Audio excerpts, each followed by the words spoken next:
되시기를 바라겠습니다. 이제 하나님 말씀 읽어드리겠습니다. 하나님 말씀은 사도행전 오늘 3장 11절에서 16절까지입니다. 나은 사람이 베드로와 요한을 붙잡으니 모든 백성이 크게 놀라며 달려나아가 솔로몬의 행각이라 불리는 행각에 모이거늘 베드로가 이것을 보고 백성에게 말하되 이스라엘 사람들아 이 일을 왜 놀랍게 여기느냐 우리 개인의 권능과 경건으로 이 사람을 걷게 한 것처럼 왜 우리를 주목하느냐 아브라함과 이삭과 야곱의 하나님 곧 우리 조상의 하나님이 그의 종 예수를 영화롭게 하셨느니라 너희가 그를 넘겨주고 빌라도가 놓아주기로 결의한 것을 너희가 그 앞에서 거부하였으니 너희가 거룩하고 의로운 일을 거부하고 도리어 살인한 사람을 놓아주기를 구하여 생명의 주를 죽였도다. 그러나 하나님이 죽은 자 가운데서 그를 살리셨으니 우리가 이 일의 증인이라. 그 이름을 믿음으로 그 이름이 너희가 보고 아는 이 사람을 성하게 하였나니 예수로 말미암아 난 믿음이 너희 모든 사람 앞에서 이같이 완전히 낫게 하였느니라. 아멘. 너희가 생명의 주를 죽였도다. 이 제목으로 말씀 전합니다. 이 사람이 병이 낫게 된 이야기 전합시다. 이미 전에 바로 앞에 있는 본문에서 읽었는데 그는 한 번도 걸어본 적이 없습니다. 일생 전체를 통하여 그는 날 때부터 걷지 못하여 사람들의 도움 없이는 움직일 수가 없습니다. 사람들이 그를 떠매어다가 성전의 한 문, 미문이라는 곳 앞에 두었습니다. 그 앞에 앉아 성전에 들어가고 나오는 사람들로부터 동정을 받아서 그 얼마 안 되는 것을 받아 그걸로 하루하루 살아가는 사람입니다. 그런데 베드로와 요한이 정해진 시간에 성전에 들어가 기도하기 위해 들어가다가 그 사람 마주쳤습니다. 그는 베드로와 요한을 쳐다보며 뭘 얻을까 하는 마음을 가졌는데 그때 베드로와 요한이 말합니다. 우리와 함께 우리 얼굴 좀 보자. 우리 눈을 좀 마주쳐 보자. 이렇게 전하면서 이렇게 말했습니다. 우리는 당신이 원하는 은과 금이 없습니다. 그러나 우리에게 있는 것이 있으니 그것은 곧 나사렛 예수 그리스도의 이름입니다. 나사렛 예수 그리스도의 이름으로 이제 명합니다. 일어나시오. 그리고 걸으시오. 그런데 그 놀라운 일이 그 순간에 일어났습니다. 그의 오른손을 잡아 일으켜 세우자마자 그 다리에 힘이 생기고 그가 벌떡 일어났습니다. 그리고 뛰었습니다. 그리고 그가 그 발로 한 번도 들어가 본 적이 없는 성전 안으로 들어갔습니다. 미문 바깥에 문 앞에 있던 그가 미문 그 안으로 들어갔습니다. 유대인의 법령을 따르면 이와 같은 장애인은 결코 성전 안의 문 안으로 들어갈 수가 없습니다. 문 바깥에서 앉아서 사람들의 동정을 구하는 그가 이제는 하나님을 찬양할 수 있는 사람이 되었고 주님께 영광을 돌리는 은혜가 그에게 넘쳤습니다. 자, 누가 그를 이렇게 치료하였습니까?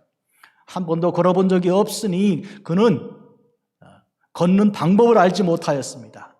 그는 다리에 힘이 생긴 일이 없습니다. 근육이 다 작용하지 않았습니다. 그런데 그 순간에 그가 벌떡 일어나 뛰면서 안으로 들어갔고 하나님을 찬양했습니다. 누가 그렇게 하였습니까?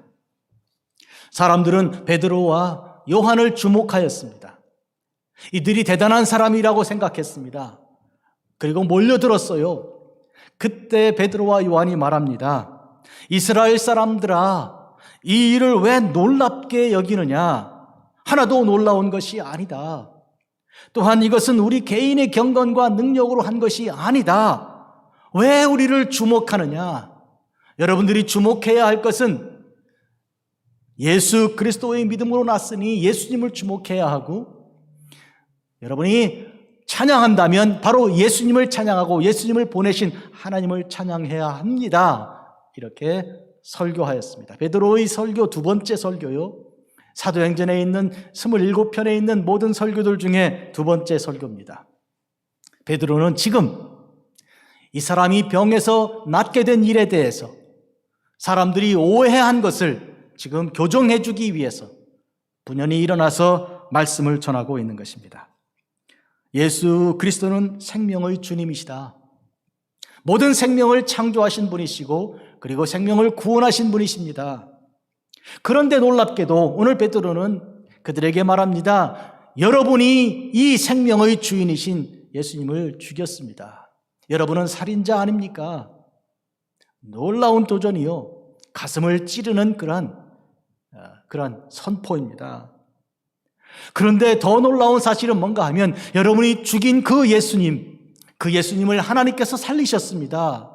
여러분은 파괴하였으나 그러나 못 박았으나 그러나 하나님은 그분을 살려내셨습니다. 하나님은 살려내셔서 부활의 주님이 되게 하셨고 사망 권세를 깨뜨리게 하셨습니다. 그리고 이 예수님께서는 우리에게 생명을 주시는 주인이 되셨습니다. 생명의 주가 되셨습니다. 어떻습니까? 우리가 주님을 배반하였고 우리는 주님을 죽였고 주님의 원수 역할을 하였으나 그러나 주님께서는 그것을 악으로 갚지 않으시고 도리어 선으로 가지고 오셔서 우리를 구속하시고 구원하신 것입니다. 그러니 이 놀라운 반전, 이 놀라운 이 역사를 베드로는 설교에서 선포하고 있는 것입니다. 바로 그 예수님의 이름, 생명의 주인이신 그 예수님의 이름이 지금 역사하여서 이 사람이 병이 나았습니다. 오늘 우리가 증인이요, 여러분도 증인입니다. 다 보지 않았습니까? 그러니 이제는 본 것을 나가 전하는 사람이 되어야 합니다. 이런 도전이 오늘 베드로의 설교의 중심 흐름입니다. 이로써 인간에게는 아무런 공로가 없습니다. 인간이 무슨 어떤 일을 선한 일을 했다고 칭찬을 받아야 하고 박수를 받아야 합니까? 모든 영광은 다 하나님께 돌려야 하는 것입니다. 일평생 한 번도 일어나 본 적이 없이 장애자로 살며 사람들을 의지하고 사람들이 주는 그 부스러기를 가지고 먹고 살아가던 이 사람, 가장 불쌍한 이 사람이 하나님께 영광을 돌리는 사람으로, 하나님께 찬송하는 사람으로, 기쁜 사람으로, 감사하는 사람으로 이렇게 바뀐 이 사건은 곧 예수 그리스도의 이름으로 된 일이다. 그러니 우리가 지금부터 예수님을 찬양하고 영광을 돌려야 할 일이다. 이런 뜻입니다. 또 중요한 건 뭔가 하면 바로 이 사람, 한 번도 걸어본 적이 없이 한 번도 참 기쁨으로 그렇게 감사해 본 적도 없고 기뻐 웃어 본 적도 없는 그 사람, 이 사람은 곧 나의 인생을 말하는 것입니다. 이 사람에게서 곧 나의 이야기를 발견하고 이 사람에게서 나의 노래가 있는 그런 삶입니다. 그래 우리는 찬송가, 이것은 나의 찬송이요 이것은 나의 간증이요 이것은 나의 찬송일세, 이와 같이 부르는 것이 여기 그 뜻이 있는 것입니다. 그러므로 오늘 이 사람, 우리가 이름도 알지 못하고 성도 모르는 이 사람이나 혹은 그러나 그는 바로 나의 자화상이라는 것, 내 모습을 보여주고 있다는 것을 알 수 있습니다.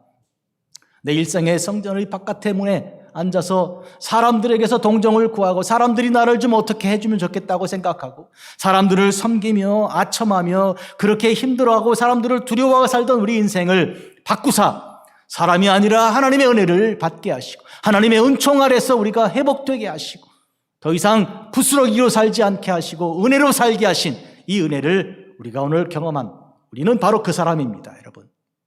그런 의미에서 오늘 우리는 이 사람 이야기가 곧 우리 이야기인 것으로 알고 이 사람이 한 것처럼 하나님께 찬양과 영광을 돌려드려야 하겠습니다. 아멘. 자, 베드로가 설교하는 이때 사람들이 베드로의 말을 들으려고 귀를 기울이고 경청하였습니까? 그렇지 않아요. 그들은 오해로 무장하고 지금 다가온 것입니다. 무슨 오해로 무장하였습니까? 그들은 첫째로 이 사람이 병이 난 것을 놀랍게 여기고 이상하게 생각한 것입니다. 이상하다는 얘기는 뭔가요? 이거는 있을 수가 없는 일이고 이거는 우리가 눈을 의심해야 할 일이다라는 생각이고, 두 번째로 뭔가 일어났다면 이것은 이 일을 지금 이루어낸 두 사람, 즉 베드로와 요한이 한 거라고 생각한 것이죠. 오해요 착각입니다. 오해요 착각으로 무장한 그들, 하나님을 보지 못하고 인간에게만 집중하고 쳐다보고 있는 그들에게 말씀을 전하는 일은요, 어려운 일이에요. 마음이 닫혀있고 이렇게 삐뚤어져 있는 사람들에게 말씀을 전하는 일은 쉽지가 않아요.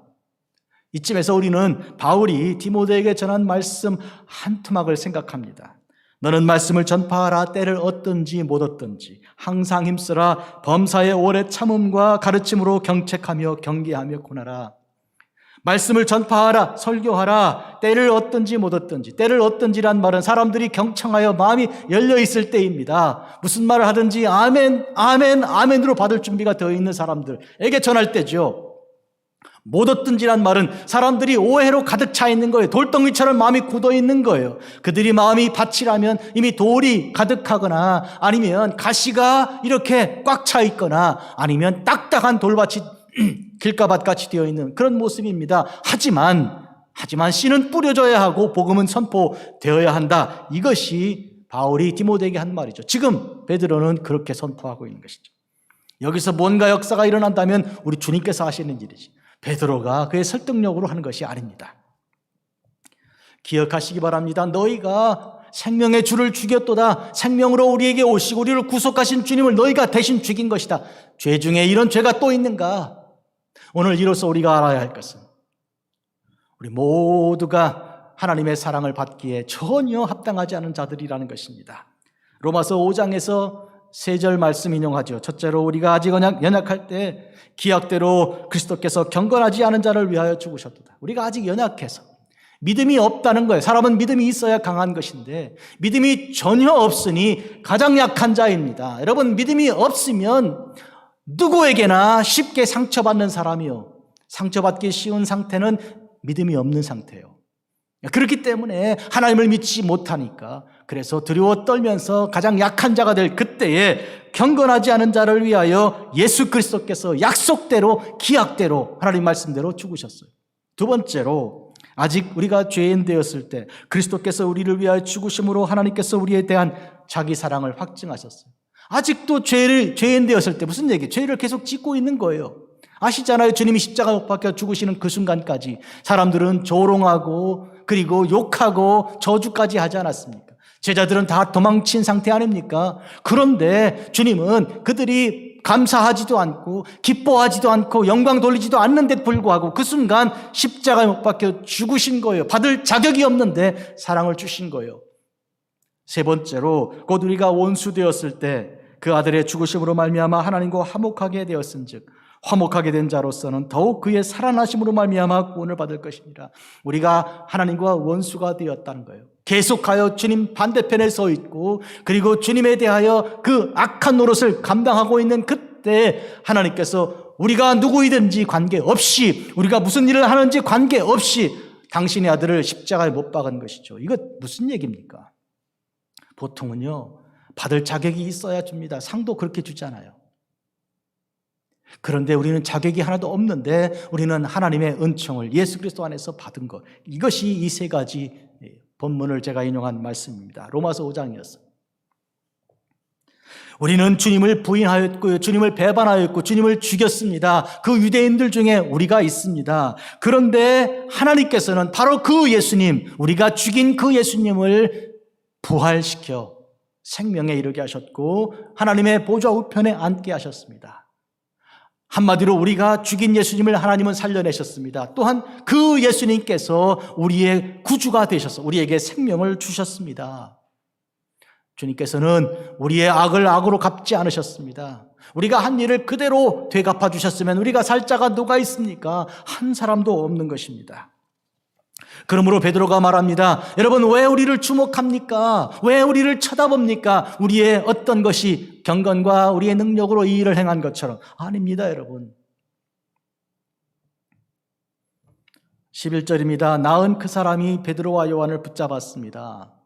그 사람 마음속에 베드로와 요한을 통해 역사하시는 우리 주 예수님에 대한 그런 믿음이 있어요.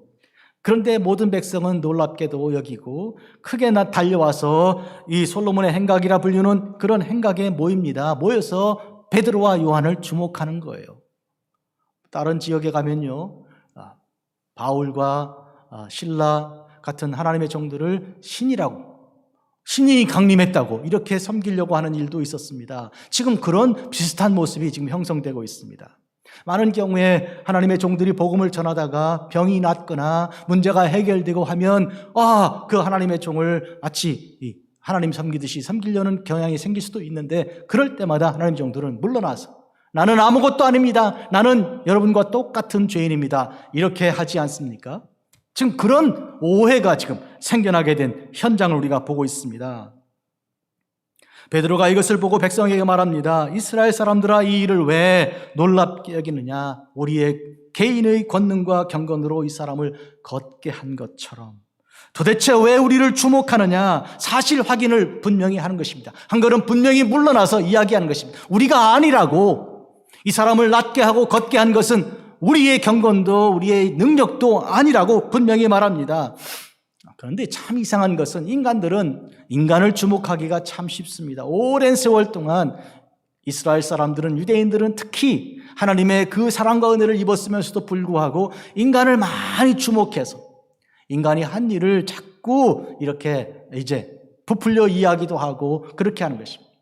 예를 들어서 아브라함이 하나님의 부르심 받았다 그러면 아브라함의 믿음이 있는 사람으로 그는 본래부터 누구에게나 인정받는 사람이라고 평가하는 그런 글을 씁니다. 뭐 미드라시라든지 아니면 탈무드라든지 또 외경이나 또 위경 같은 이런 책들이 계속하여 나오는 것이 그런 것이죠.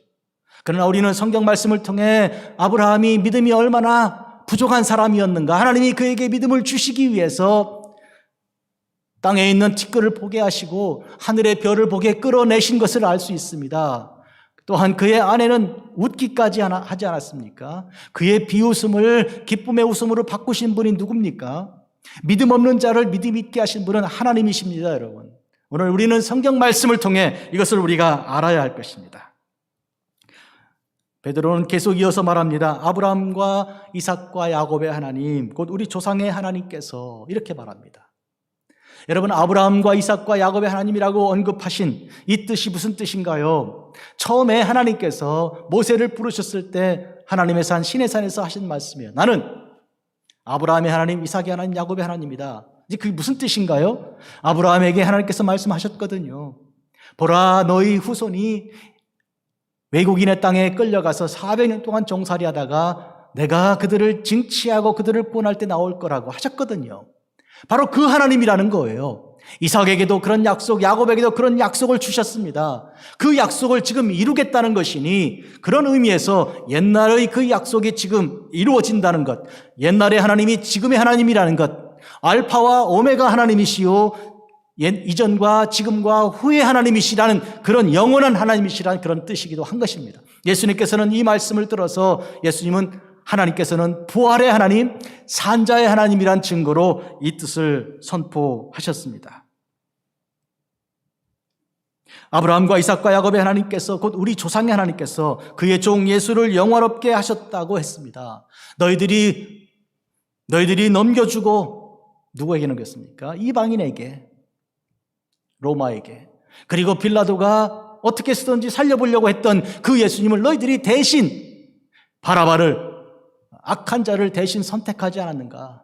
바로 이 점에서 너희가 생명의 주인이신 예수님을 죽였다고 그는 말하고 있습니다. 너희가 거룩하고 의로운 자를 거부하고 도리어 살인한 사람을 놓아주기를 구하여 결국 한 일이 무엇인가? 너희가 생명의 주를 죽였다. 그러므로 회개하고 돌이켜야 한다. 이렇게 말한 것입니다. 너희가 생명의 주를 죽였다. 아프리카에서 선교하는 선교사님들 이야기죠. 최관신 목사님이 이런 얘기 하더라고요. 가서 설교하면서 여러분이 예수님 죽였잖아요. 이렇게 말하니까 그 사람들이 손들고 뭔 소리 하세요, 선교사님. 우리가 예수님을 알지도 못하는데 언제 죽였다는 거예요. 보니까 당신들이 죽여놓고 와서 우리 보고 죽였다는 거 아닙니까? 이렇게 따지더라는 거예요. 여러분, 우리가 그러면 선교사님들이 방향을 바꿔서 그게 아니고 여러분들은 안 죽였지만 이렇게 해야 합니까? 그거 아닙니다. 복음의 진수는 뭔가 하면 당신들이 예수님을 죽였습니다. 그 당신들에는 우리도 포함됩니다. 결국 우리가 다 같이 예수님 죽였습니다. 우리는 죄인입니다. 이렇게 말해야 하는 것이죠. 그것이 받아들여지고 그것이 믿어져야 하는 것입니다. 복음 선포는 이와 같이 직설적이고 구체적이고 그리고 아주 뒤로 물러설 수 없는 중요한 주제를 가지고 있어요. 뭔가 하면 우리가 예수님을 죽인 거예요. 주님께서 우리에게 오셨을 때, 나를 사랑하실 때 우리는 아주 약한 자로 믿음을 갖지 않았고요. 또한 우리는 하나님과 상대하여 원수 역할을 계속하고 있었고요. 그리고 계속하여 우리는 죄를 범하고 있었습니다. 주님이 죽으시는 그때에도 나를 사랑하는 그 순간 피눈을 흘리실 그때, 피를 흘리시고 죽으실 그때에도 우리는 계속하여 죄를 짓고 있었던 그 어마어마한 죄인이에요. 우리가 주님을 죽인 거예요. 그 사실을 우리가 믿어야 합니다. 그러면 우리가 그것을 알고 난 다음 우리의 삶이 어떤 모습이 됩니까? 회개하게 되는 것입니다. 돌이키게 되는 것입니다. 그 삶을 이제는 돌이켜 다시는 그와 같은 일을 하지 않고 돌이켜 나갈 때 그때 주님께서 우리에게 주시는 것은 무엇입니까? 사명이죠. 나가서 복음을 전해라, 증거해라, 전파해라. 그런 의미에서 복음이 전파되는 것입니다. 이런 패턴이 있습니다. 회개하고 그리고 주께서 주시는 새로운 사명을 받아서 나가서 복음을 전파해야 하는 것입니다. 이것은 베드로 개인의 삶에도 해당되는 것이죠. 그는 주님을 배반하지 않았습니까? 3번이나 주를 배반하고요. 저주까지 했던 자죠. 그런데 그가 주님을 다시 만났습니다. 주님께서 그를 찾아가신 것이죠. 그는 세상으로 돌아갔습니다. 사람 낚는 어부가 되라 이렇게 부르셨는데 그가 다시 돌아가서 나는 물고기를 잡으러 간다 이러지 않았습니까? 주님께서 부활하신 그날 그는 그와 같이 세상으로 돌아갔습니다. 주님께서 그를 찾아가셔서 제자들과 함께 만나주시고 밤새 아무것도 잡지 못하던 그들에게 어떻게 하셨나요? 배의 오른편에 그물을 던지라 하게 하셔서 153마리 잡게 하시고 그들이 그걸 끌어나오고 나오면서 예수님이신 줄 알고 부끄러워할 그때에 아침상을 차려놓으시고 고기를 그리고 떡을 구워 그들에게 먹이시고 아침 먹자 힘내라. 그리고 난 다음 뭐라고 말씀하십니까? 베드로 네가 나를 사랑하느냐? 내가 평소 주장한 것처럼 여기 있는 사람보다 나를 더 사랑하는가? 그때 아가페 하는가 물으셨어요. 참사랑, 헌신적인 사랑, 조건 없는 사랑, 참사랑, 네가 주장하던 그 사랑대로 나를 사랑하는가? 그때 베드로가 말하죠. 저는 필로스 합니다. 조건적이고 인간적인 사랑일 뿐입니다. 죄송합니다, 주님. 그런 말이에요. 회개한 것이죠. 그때 주님께서 뭐라고 말씀하십니까? 내 양을 먹이라. 사명을 주신 거예요. 가서 사명을 감당하라. 그 사명 감당하며 주님 위에 살라. 그렇게 말씀하신 거예요. 사랑하는 성도 여러분, 우리가 지은 죄에 붙들려 살면, 우리가 잘못한 것만 생각하고 살면 부끄럽고 수치스러워서 계속 자기 가슴을 뜯으면서 탄식하고 통곡하면서 삶을 그렇게 살아갈 수밖에 없어요. 그런데 주님께서 나오라, 내가 너희 죄를 용서한다. 내 몸과 내 피를 먹고 마시고 새 사명을 가지고 새 소명을 가지라. 누구든지 그리스도 안에 있으면 새로운 피조물이라. 이전 것은 지나갔다. 이전 너희 죄를 내가 다 잊어버리겠다. 너희 죄를 이사야서 말한 것처럼 내 둥기 던져버리고 나는 다 잊어버리겠다. 이렇게 하신 이후에 새로운 사명을 주시지 않습니까? 내 양을 먹이라. 내 양을 먹이라. 그러면 그로써 피로써 주님의 일을 감당하게 되는 것이죠. 한국에 아주 유명한 프로그램이 있는 중에 자연에 산다, 자연인 이런 프로그램이 있어요. 취재해보면 있잖아요. 10년씩, 20년씩 산속에 들어가가지고 사람들 안 만나고요. 산에 있는 약초 캐고요. 또 짐승들 또 곤충들 잡아먹으면서 그렇게 마치 자연인처럼 사는 사람들이 많이 있어요. 최근에 제가 어쩌다가 한번 본 어떤 사람은요. 되게 유명한 사람이었습니다. 전 국민이 다 아는 사람이죠. 유명한 운동선수였으니까. 근데 그가 산속에 들어간 지 지금 7년이 넘는데요. 살아가는 삶을 보니까 그 건강한 그 몸을 가지고 산에 들어가서 약초를 캐느라고 산 위를 뒤지고 다니고요. 그리고 이렇게 조그만 집을 지어놓고 사는데 은둔 생활하는 거예요. 동기를 보면 삶이 여러 가지 힘든 그런 여건 속에서 부끄러움이 수치가 가득해서 그래서 그냥 에이 모르겠다 하고 그냥 들어간 거거든요. 생각해 보았습니다. 그 건강한 그 몸을 가지고 그 똑똑한 그 지혜를 가지고 정말 주께서 주시는 내 양을 먹이라 하는 사명을 그가 가졌더라면 산에 올라가서 약초를 캐거나 자기 움막 속에서 들어가서 그 시간 그냥 잠자고 시간 지내는 게 아니고 병들고 죽어가는 사람 구출하고 그리고 나가서 그 사람들을 세상에 알리는 일, 먹이고 입히는 일, 샘물 파주는 일 이런 데 헌신하고 더욱이 저녁마다 아침마다 성경 말씀을 읽고 보십시오. 예수님은 이렇게 말씀하셨습니다. 들으십시오. 세상의 일에 취하지 말고 하나님 말씀 들어보세요. 예수님께서 나는 길이요 진리요 생명이라고 하셨습니다 하고 집집마다 다니면서 만나는 사람들마다 이야기하고 복음을 전하는 사람이라면 그가 지난 7년을 그렇게 하고 살았더라면 시골에서 누구도 참 많이 살지 않는 그런 곳에서 아니면 시장통에서 가난한 사람들이 살고 있는 쪽방촌에서 이만한 공간을 가지고 교회를 세우고 찾아다니면서 복음을 증거하는 사람이었다면 지난 7년 동안에 그는 얼마나 많은 사람들을 살려냈겠는가, 얼마나 많은 사람들에게 소망을 주었겠는가. 사람들은 아직도 죽어가고 있고 탄식하고 있고 좌절하고 있고 가정이 깨어지고 있고 사람들이 살인하고 간음하고 있는 이 현실 속에 주님의 복음을 가지고 나갔더라면 그의 7년은 얼마나 아름다웠을까. 한번 상상해 보세요. 아까워서요. 제가 그 프로그램을 보면서 너무너무 아까운 나머지 화가 막 나더라고요. 슬프더라고요. 어떻게 생각하십니까?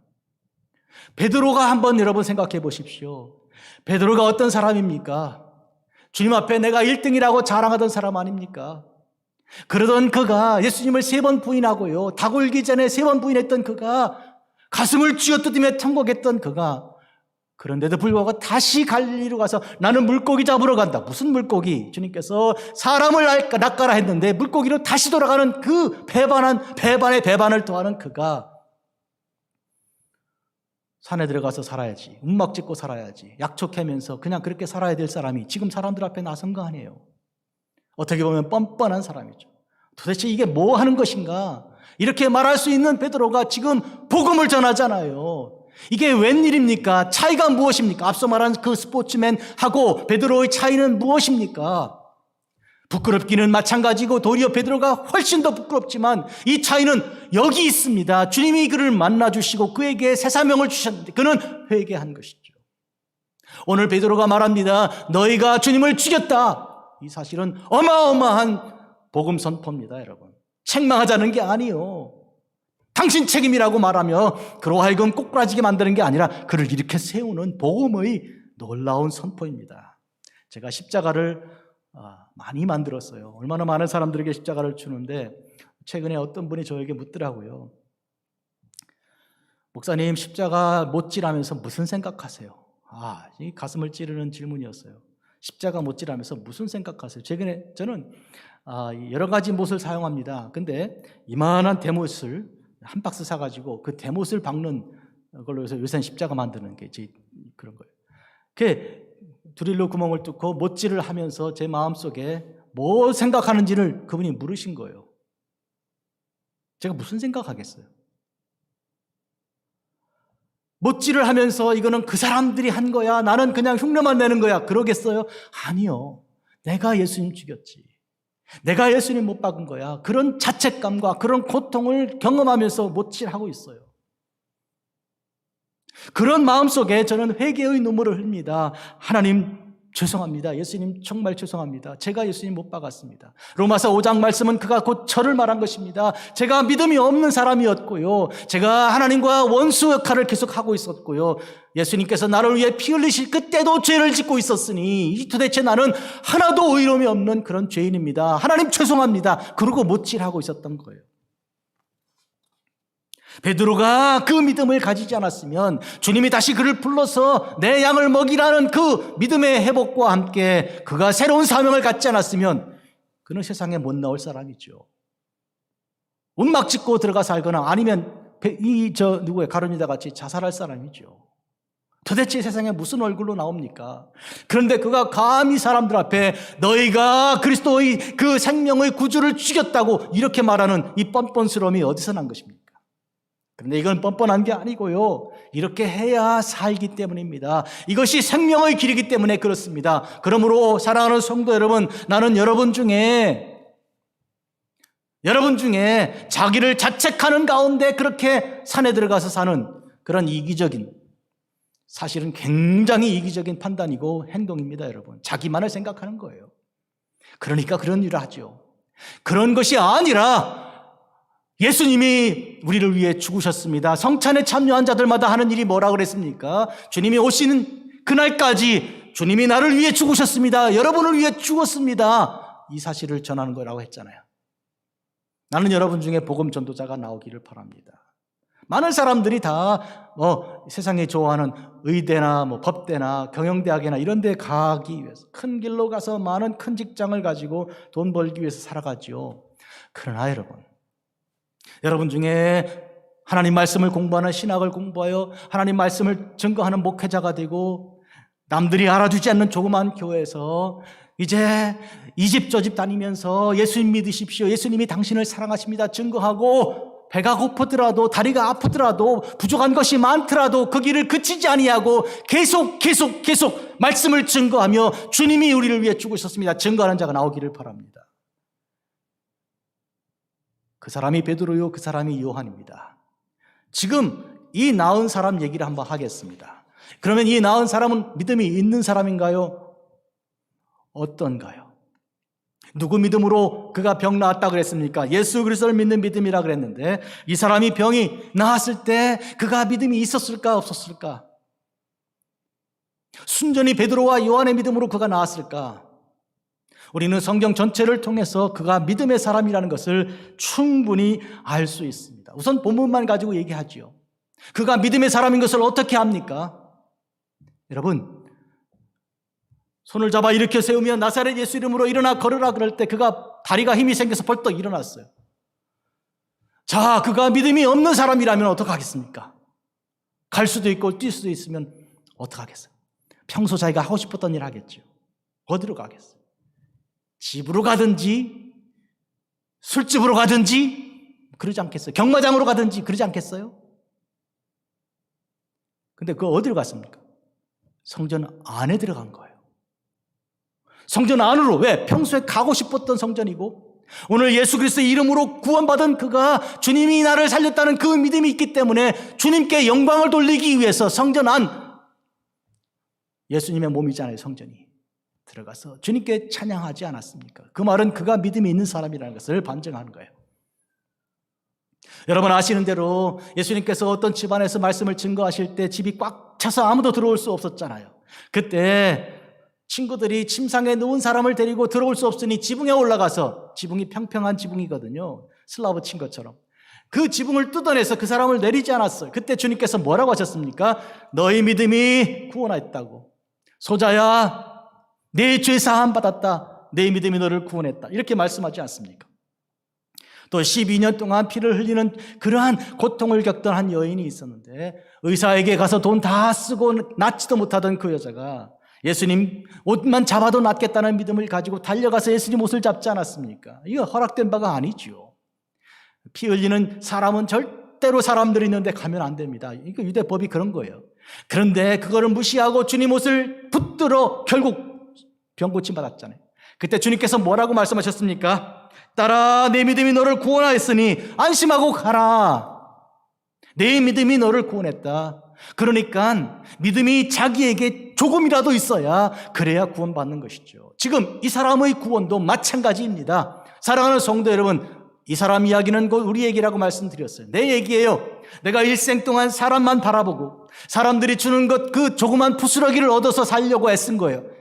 비즈니스를 하든지 그 어떤 일을 하든지 결국 그렇게 산 거 아닙니까? 예수 없이 살았다면, 예수님 믿지 않고 살았다면 그런 거 아니에요. 뭐가 다릅니까? 하나님의 교회 안에 들어가 주를 찬양하는 것 대신에 인간을 바라보고 그에게 주는 그거로부터 받는 것 가지고 살기 위해서 몸부림치고 고민하고 기획하고 생각하고 아이디어 내고 그렇게 살았으면 똑같지 않아요. 그러나 예수 안에서 우리의 영이 일어나고 우리의 심령이 이렇게 변화받아서 이렇게 건강하게 되었을 때는 하나님을 찬양하는 그런 믿음이 되는 거예요. 이 믿음은 우리 속에서 난 게 아니고요, 우리 주님께서 우리에게 주신 것입니다. 사랑하는 성도 여러분, 그렇다면 베드로와 요한이 예수 그리스도 이름으로 그에게 다가가기 전에 그에게 어떤 믿음이 있었다는 것보다는 그 시간, 바로 그 순간에 예수 그리스도께서 베드로와 요한을 통하여 그의 심령을 터치하시고 그를 붙들어 일으켜 세우신 것이고, 그가 바로 그때 조그마한 정말로 눈에 보이지도 않는 겨자씨 같은 믿음을 가지고 벌떡 일어난 것이죠. 그것은 찬양할 만한 것도 아니고 그것은 인정할 만한 것도 아닙니다. 눈에 보이지도 않는 거니까. 그러나 주님께서 말씀하신 것처럼 그런 정도라고 해도 산을 옮길 만한 그런 능력을 보이겠다고 주께서 말씀하십니다. 산은 누가 옮깁니까? 겨자씨만한 믿음이 있는 사람이 산을 옮기나요? 아니죠. 주께서 옮기시는 거예요. 모든 믿음의 능력은 주님이 하시는 겁니다, 여러분. 착각하지 마시고 믿음을 가지면 내가 다 하는 슈퍼맨이 된 줄 생각. 믿는 자가 무슨 슈퍼맨입니까? 아직도 약한 자요, 아직도 주님을 찾는 자이지. 주님께서 하시는 겁니다. 믿으시면 아멘. 주님이 하시는 줄 믿는 것이 믿음의 능력이지, 믿음의 능력은 내가 힘을 가지는 슈퍼맨이 되는 게 아니에요. 그런 의미에서 오늘 주님만 찬양하는 것이죠. 믿음의 모든 권능이 나타날 때, 이적이 나타날 때, 다시 말하면 오늘 마가복음 16장에 나타난 것처럼 귀신을 쫓아내며 새 방언을 말하며 뱀을 씹으며 무슨 독을 마실지라도 해를 받지 않고 병든 사람에게 손을 얹은 즉 낫는 이 모든 것들은 다 주님께서 하시는 일이지 내가 하는 게 아니잖아요. 지금 이 시간에 그런 의미에서 베드로와 요한이나 이 병 나은 이 사람이나 공이 한결같이 믿음이 있는 사람들이었어요. 그러나 믿음이 없는 사람들이 지금 둘러싸고 있는 거 아니에요. 다 쳐다보고 놀라고 있는 것이죠. 그들에게 선포하고 그들에게 말씀을 증거하고 있는 베드로를 생각해 보십시오. 다시 말씀드립니다. 베드로는 수치와 그 부끄러움의 인생을 산속에 들어가서 사람들과 단절하고 살아야 할 사람이죠. 근데 그는 그렇게 하지 않았어요. 왜요? 예수님께서 그를 만나서 사로잡으셨으니까. 하나님의 영예를 그를 붙드셨으니까. 그러니까 지난날에도 불구하고 그 죄에도 불구하고 그 수치에도 불구하고 일어나서 설교하는 거예요. 나는 여러분이 이런 놀라운 새 사람이 되기를 주의 이름으로 축복합니다.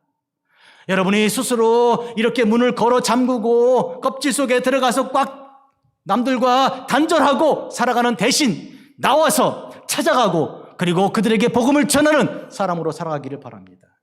뭐 큰 교회, 멋있는 설교자 아주 그렇게 되는 것이 아니라고 해도 그냥 떼약빛 밑에 땡볕에 아래 뜨거운 볕 아래 한 사람 만나기 위해 들 건너 사람들이 인정해 주지도 않아서 찬밥도 한 덩어리 줄까 말까 하는 대접을 받더라도 불구하고 복음을 증거하는 기쁨으로 사로잡힌 하나님의 종, 내 양을 먹이라 한 그 사명자가 되기를, 목자가 되기를 주의 이름으로 축복합니다. 아멘.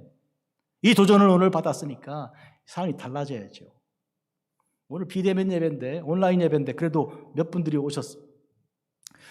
여러분뿐만 아니라 온라인 예배로 드리는 모든 성도 여러분, 오늘 이 말씀 깊이 들으시기 바랍니다. 우리는 숨을 것이 아니라 나가야 됩니다. 예수께서 말씀하신 게 뭡니까? 산 위에 있는 동네가 숨겨지지 못할 거라고. 빛을 가졌으면 반드시 드러나야 한다고. 빛은 선포되어야 하고 오늘 여러분이 가진 그 빛은 반드시 이와 같이 선포되어야 합니다. 분명 베드로와 요한은 부끄러운 사람들이었으나 그러나 주님께서 그들을 붙드셨고 그들에게 빛이 되시고 그들에게 소망이 되셨으므로 그들은 그것을 증거하고 전하는 것입니다. 여러분, 베니힌이란 설교자가 있는데 TV 이반젤리스트죠. 툭 갇혀가지고 사람을 넘어뜨리는데 여러분 이렇게 이마 탁 쳐서 넘어뜨리는 것 속임수입니다. 그건 믿지 마십시오. 그런데 그거에 속아가지고 사람들이 아주 많이 따라다니는데 한 번 설교하는데 20만 불을 줘야 된답니다. 그래서 제가 콜롬비아에 가서 복음을 전하는데 우리 학생들, 제 제자들이 목사님 베니힌을 우리 콜롬비아 교회들이 청하려고. 그래서 제가 그런 일을 왜 했냐고. 몰라서 그랬다고. 그래서 14만 불을 모았는데 오시면 안 되냐고. 좀 디스카운트 해달라고 그랬더니 6만 불 안 채우면 안 된다고. 그래서 제가 결국 왔습니까? 안 왔대요. 세상에 그런 일이 어디 있습니까? 이 가짜입니다. 복음을 전하는데 무슨 돈이에요? 가서 복음을 전할 때 때를 얻든지 못 얻든지 찬밥 한 그릇 주든지 아니면 매를 맞든지 관계없이 복음을 전하는 게 진정한 복음 전도자입니다. 십자가의 복음을 전하다가 불구덩이에 빠지게 되고요. 고통과 괴로움 속에서 죽어가는 그런 하나님의 종이 진짜 종이요. 그런 의미에서 오늘 우리는 복음을 증거할 때 나를 전하는 게 아니요, 내 이름이 아니고 예수님의 이름입니다. 베드로와 요한이 말하잖아요. 왜 우리가 경건이나 우리의 힘이 있는가? 없다. 우리가 주 예수님의 이름으로 그를 낫게 한 것이다. 그렇게 증거한 것입니다. 사랑하는 성도 여러분, 모든 인간은 다 똑같습니다.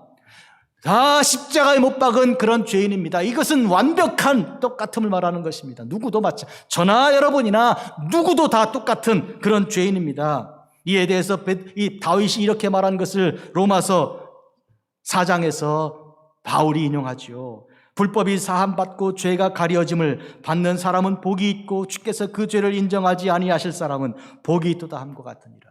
우리가 복받은 자라는 것은 우리 죄가 용서받은 것이 복받은 거예요. 우리가 부끄럽고 수치스러운 걸 말하면 도대체 이거면 산에 들어가야 하지만 그러나 주님께서 우리를 용서하시고 살려주셨기 때문에 우리가 복받은 자요. 회개한 자에게 주시는 귀한 사명을 주신 것에 대해서 내 양을 먹이라는 그 사명에 대해서 오늘 우리가 감사할 일입니다. 도대체 이 사명을 우리가 어떻게 받게 되었을까? 어떤 사람은 내가 예수님을 믿는 믿음이 있는 것, 예수 믿는다는 것 부끄럽게 생각하는 수가 있어요. 옛날에는요, 성경책이 이렇게 빨갛잖아요. 빨간 성경책을 들고 다니는, 교회 갈 때 다니는 게 창피하니까 신문지에 둘둘 말아가지고 무슨 저기처럼 그렇게 이렇게 한 사람도 많이 있었어요. 그런데요, 예수 믿는 게 자랑스럽고 나 같은 죄인이 예수님 믿는 게 얼마나 귀한 일인가를 우리가 알고 나부터는 신문지가 아니고 그냥 딱 들고 다니는 그런 신자들로 변하지 않습니까? 여러분, 오늘 본문 성찬식에 읽었던 본문, 너희가 이 떡을 먹으며 이 잔을 마실 때마다 주의 죽으심을 그가 오실 때까지 전하는 것이다. 주님이 죽으셨습니다 전하는 거예요. 어떻게 죽었냐고 물으면, 관심 있는 사람이 물으면 내가 죽였습니다. 내가 살인자입니다. 내가 예수님 못 박았습니다. 내가 예수님을 부인하였고 저주까지 하였습니다. 주님이 그 사랑을 베푸실 그때 그 순간에도 난 죄를 짓고 있었습니다. 그 순간에도 하나님을 배반하고 있었습니다. 원수 노릇을 했습니다. 못된 짓을 했습니다. 여러분, 이와 같이 나 자신에 대해서 부끄러움을 그대로 드러낼 수 있는 사람이 복음 전도자예요. 사도 바울이 그랬습니다. 나는 죄인 중에 괴수라고, 죄인들 중에 1등이라고 그런 부끄러운 고백을 한 것이죠. 내가 교회를 핍박하였다고. 그런 의미에서 오늘 베드로가 여러분이 주님을 죽였습니다, 생명의 주를 죽였습니다 라고 말할 때는 자기 자신을 드러낸 거예요. 나 자신을 보십시오. 나같이 부끄러운 자가 말하지 않습니까? 분명히 말하거니와 우리 모두가 예수님을 죽였는데, 그러나 하나님께서 예수님을 살려내셨습니다. 그리고 그 예수님이 우리의 구주가 되셨습니다. 어마어마한 일이 아닙니까? 우리는 주님에 대하여 악한 일을 하였으나 주님은 선으로 우리에게 오셨습니다. 그러므로 우리가 살아갈 길은 주님의 방식입니다. 사람들이 우리를 악하게 대하여도 우리는 끝없이 계속하여 선으로 다가가는 것, 이것입니다. 우리는 이 길로 갑시다. 기도하겠습니다. 거룩하고 자비로우신 아버지 하나님, 오늘 베드로가 일어나 하나님 말씀을 증거한 이 일을 생각합니다. 평생 걸어본 적 없는 이 사람의 모습이 오늘 우리의 자화상인데, 우리를 일으켜 세우신 우리 주 예수님을 찬양합니다. 사실은 베드로도 인간을 의지하고 인간만 바라보고 인간의 명예를 바라보던 사람이었기 때문에 그 또한 하나님의 전 바깥에 앉아서 쭈그려 앉아 동정을 구하던 사람과 다르지 않았는데 그가 예수님의 사랑으로 일어났습니다. 그러므로 오늘 우리가 베드로와 다르지 않고 이 병 나은 사람과 다르지 않은 우리가 살아갈 길이 분명합니다. 일어나서 뛰어 성전 안으로 들어가 예배하고 찬송하고 모든 사람들에게 주님 살아계심을, 주님을 증거하는 삶이 되게 하옵소서. 누가 알아주지 않아도 개척교회하며 복음 설교 증거하며 예수 믿고 천국 갑시다 증거하는 하나님의 종들 되게 하여 주옵소서. 예수님의 이름으로 기도합니다. 아멘. 하늘에 계신 우리 아버지여, 이름이 거룩히